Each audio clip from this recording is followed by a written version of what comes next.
Hello guys, I just want to quickly say that the Asylum will be out, on, what day is it, Wednesday, and the next 1999 will be out tomorrow, so here's this for now, so hope you guys enjoy. I'm writing to tell you how I really feel. You probably didn't notice, but for the longest time, I've always been there for you. I want you to know what I've done, and I hope by me opening up to you like this, hopefully feel the same way for me, and then we can be happy together, forever. I remember when we were both 13, when you transferred to my school. As soon as you walked in, I saw you were the most beautiful girl in the world. When your tranquil blue eyes crossed mine, even though it was for a brief minute, and as you scanned across the strange faces of the class, I knew I wanted to be with you forever. But I was a little heartbroken right away when you were paired off with some other guy to show you around the school. You didn't really notice me much. You were always with your group of friends. So you were always with your group of friends who were so different from mine. Who am I kidding? I never really had any friends. The only thing that got me through those years of loneliness was watching you, admiring everything you did. The way you gracefully went through your day without faults simply left me in awe, day in and day out.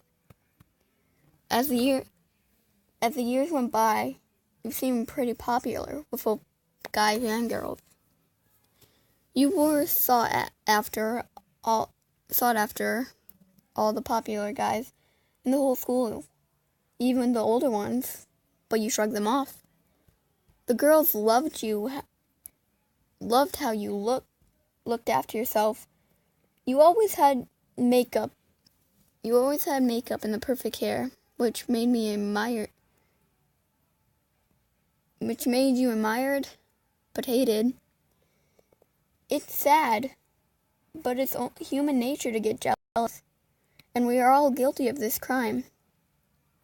What they ended up doing, however, was far out of line. I saw as they pushed you when the teacher wasn't looking. They would shove you into walls and nearby hard objects, which more often than not was the wall. When you stumbled and slammed into the wall, the teacher would simply turn and say, "Watch where you're going, dear," and then go about their business, blissfully unaware of what actually happened. Witnessing it happen every day burned me up inside. Seeing you have this torment from being better than them. It was painful to watch. Every time it happened. I hoped it would die down, but it got worse. I saw when the bullies would knock your drink over when you least suspected it, just because the most popular guy asked you out. I was there when they set your bag on fire in Woodworks class because they thought you were condescending when you tried to help them with their work. I caught a glimpse of the time when they actually threw you to the ground outside of the school gates and kicked you until you cried, simply because you tried to tell the teacher about what they were doing. After that incident, they followed you home. Usually, they wouldn't do anything but yell abuse at you. The worst part was that you never know when they'd snap and suddenly attack you. When you walked into the way from your back, your back tore me apart to see the girl I loved feel so vulnerable. I wanted to fix it. What I knew was that there were three main bullies that were consistent. I knew more, but they seemed to do it out of peer pressure. The main culprit was a narcissistic whore, Bethany. Beth was simply jealous of everything about you. All the things I mentioned that made you great, burned her up inside. She used to be the center of attention, and my God, did she love it. All the guys wanted to be with her. All the girls wanted to be her. The only difference is that she abused this attention for her personal gain. She slept with most of the guys who showered her in gifts and had their mommies and daddies pay for everything. She only hung out with girls whom were deemed lower than her, and she did this so that they wouldn't be a threat to her. God complex? But slowly, over the years of you being in the school, she eventually lost her reputation. By then, all the attention was on you. The second who had a distinct grudge against you was that asshole Chris. He asked you to school's annual dance in front of his friends and yours. You simply rejected him, like many others. But what made his instance different was he ran off crying because he was publicly embarrassed. In school, that meant a lot. He denied liking you and lost all his friends and reputation. So he took his frustrations out on who he thought did it. You. The last person was Julie. She had it bad for you ever since the guys she liked always talked about how amazing you were, with Liv not paying any attention to her, even after she performed some, well, let's say, desperate deed for him. During the last week of school, I knew they had something special planned for you, so I took it into my own hands to deal with it, because I love you. And I didn't want your last few days to be ruined. The first person I convinced not to mess with you anymore was Chris. Now, he's much stronger than me, being into all the school sports. Plus, the steroids meant that I wouldn't be able to take him in a simply one-to-one fight. But in the end, that would be his downfall. I knew where he kept the steroids. It wasn't hard to figure out since our school's security and reputation was so low. There was no need of hiding it. I got his locker combination by simply saying I had forgot mine, and the teacher gave me a list of everyone's combinations. Yeah, that's right. That they have no sense of security in this school. I cracked open the locker with ease, leaving no trace of it ever being opened. I found the next shot he was going to use and squirted a bit out. I then pulled the plunge back to where it was, leaving a considerable sized air bubble. I figured Chris was no doctor, nor does he have the clue of how anything works altogether. He just injects himself and trains in the school gym. I bought a pass to the gym and pretended to train. He eventually came into the gym, laughing hysterically with his new friends. Enjoy it while you can. It's not going to last long, said a thought that crept into my head. He went to his locker, and not long after, he came out dressed in his training attire with a determined look on his face. He was ready to start. He was fine for a while, but eventually slowed down. He had a puzzled look on his face, and as his body slowly gave up, and eventually the cardiac arrest settled in, and he was on the floor.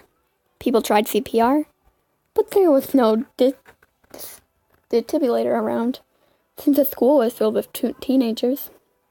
Who would expect a heartache in a place like this? I smiled and walked out before the paramedics arrived. Sorry, too late for him. Working my way up the list, Julie was next. She was always jealous that every guy liked you. I silently slipped into her window without her noticing. I knew her parents were out, so if she made noise, no one would come to her immediate aid.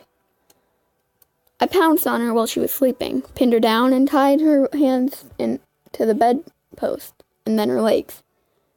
I pulled out several jars from my bag. Each were almost black. Upon closer inspection, you would see small movements. They were all full of the creepy crawlies that one would typically find at the bottom of anyone's garden. Took me time filling these up with every insect I could find. I watched her I wanted her to understand the pain you must have felt. That time she shouted abuse at you, hurting you, made you feel lower than you really are. I propped her mouth open with one of those plastic rings a dentist would use for a lung procedure. I slowly poured each jar down her throat. Every time she screamed, every time her screams were muffled a little more by the buzzing and scuffling noises the bugs made as they adjusted to their new home. Tears streamed down her face as I repeated how all of this was for you. A few jars in, and I could feel the bugs in her stomach, which was where I had been sitting the whole time. By this time, she was pretty much passed out from the pain. When this happened, I would pour water on her face and slap her until she responds. For punishment, I take the ring out of her mouth and pour water down her throat, making her swallow the insects and causing them to go into a frenzy of panic. Eventually, during the fifth jar, the pain of the insects burrowing into her internal organs, plus their internal bleeding, caused her to pass away. But not peacefully, of course. I saved the worst for last. I had something special planned for Bethany. She was by far the worst to you. She made your life a living hell, and that was not acceptable.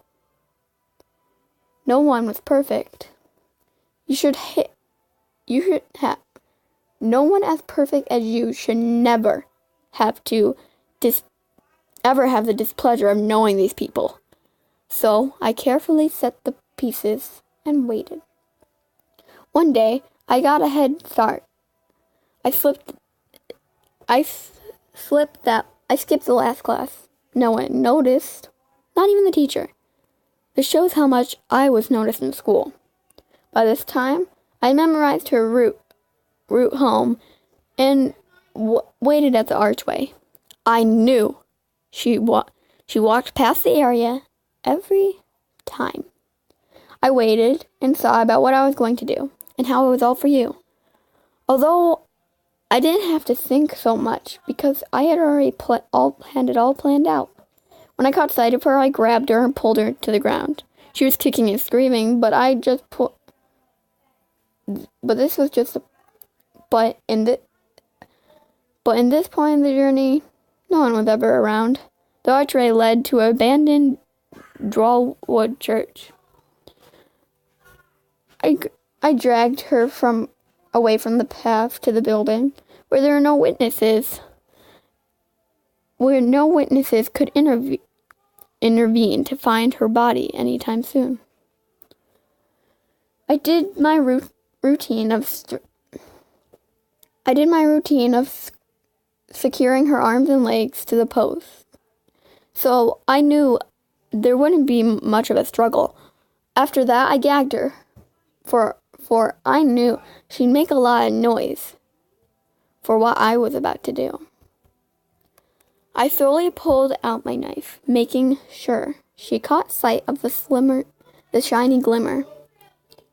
I placed the point at her lower leg and smiled as I reached the sharp point in the blade. I slowly pushed down, making sure the wound was clean as I slowly slipped it into her flesh. It took a while, but eventually the knife's handle was touching her skin. It took my time pulling it out, making sure I did not rupture that the wound did not rupture. That easily recognized crimson liquid. That would have meant her death, and it would be too easy. As soon as the tip of my knife exited her body. I immediately wrapped the slit up with bandage, applying enough pressure to the cut for the bleeding down to the minimum. I then placed the knife a little higher up on her leg, doing the same thing. I stared into her eyes as she helplessly watched me do this over and over again all over her body. After every stab, I would say a remark about how you didn't deserve what she did to you. Eventually, her whole body was nothing but red bandages. She was barely conscious as I slipped the final blow to her heart. I can imagine you screaming about now. In fact, I know you'll be. I'll be close enough to hear it. And by you stopping, I know you've gone this far in my letter, so I'll start making my way in. It's pretty easy getting to your house after the first few times. You probably thought it was your parents who left this note on in your room in the first place. No, it was me. Don't be afraid of the noises downstairs. It's only me.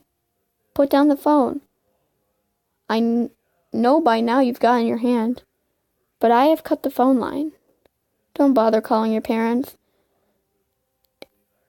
If you haven't done so already, I've already silenced them. You can stop your screaming now. I'm always right outside your door. Unlock it now, and soon it'll just be you and me. Together.